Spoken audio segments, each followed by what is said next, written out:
লক্ষ টাকা লাভের আশায় ৩-৪ বিঘা জমি ডিজি শশা চাষ করে ফলন ভালো হওয়ার কারণেও ঘন ঘন বৃষ্টি হওয়াতে শশার ক্ষেত মরে যাওয়াতে শশা চাষি ভাই অনেক বিপদে পড়েছে। এমন ঘটনা ঘটেছে মাধবপুর সন্তেশপুর। ভালো দাম থাকা সত্ত্বেও ফলন ঠিকমতো না পাওয়ায় পারছে না তারা।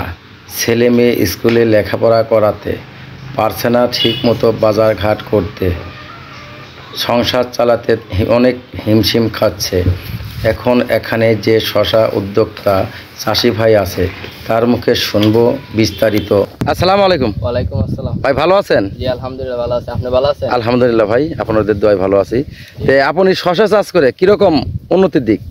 উন্নতির দিক মানে বলতে বৃষ্টির কারণে যে অবস্থা মানে পরিস্থিতি তেমন বেশি ভালো না। হ্যাঁ, বৃষ্টির কারণে অনেক ক্ষয়ক্ষতি হয়েছে আমরা চিনি। হ্যাঁ, প্রায় মনে হয় আপনার 2.5 লাখ টাকার মতন মানে খরচ হয়েছে জমি খরণে কৃষি। কয় বিঘাত?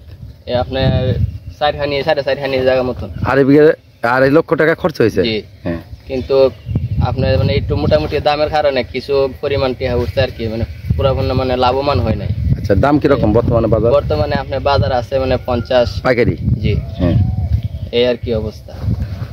তারপরে যে আপনি ফলন তেমন বেশি আয় নাই, বৃষ্টির কারণে ক্ষতি হয়েছে প্রচুর। মানে বৃষ্টির কারণে ক্ষতি? জি, বৃষ্টির কারণে প্রচুর ক্ষতি হয়েছে, ফলন তেমন আয়। তাতে কয়দিন পর পর তুলেন?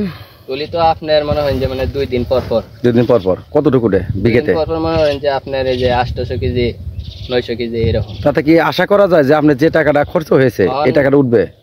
বৃষ্টির কারণে সম্ভাবনা খুব কম, মানে আশা করি না মানে টাকা উঠবে কিনা। আচ্ছা, আচ্ছা 1 বিঘের মাটিতে খরচ কিরকম?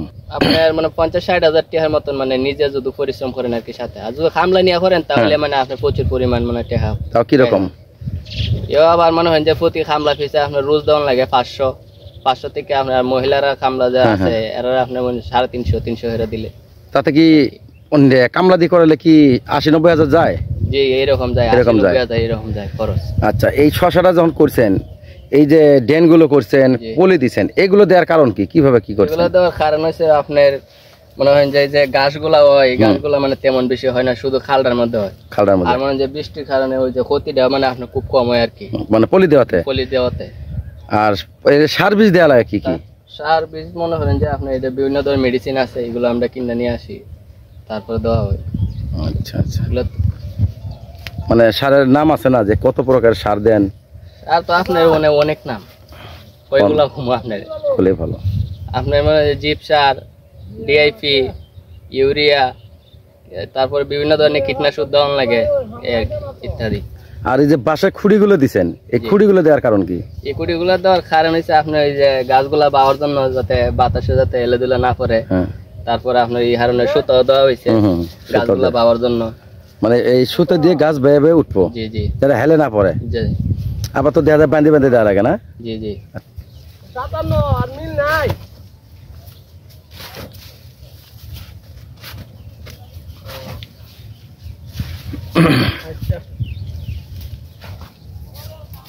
প্রিয় দর্শক, যে যেখান থেকে দেখছেন অবশ্যই ভিডিওটি লাইক কমেন্ট করে শেয়ার করবেন। আর নতুন নতুন ভিডিও পাইতে হলে আমার চ্যানেলটি সাপোর্ট করে রাখবেন।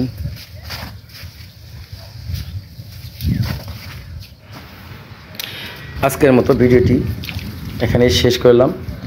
যে যেখান থেকে দেখছেন সবাই একটু লাইক কমেন্ট করি শেয়ার করবেন। সবাই ভালো থাকবেন, সুস্থ থাকবেন। সবাইকে অনেক অনেক ধন্যবাদ। আল্লাহ হাফেজ।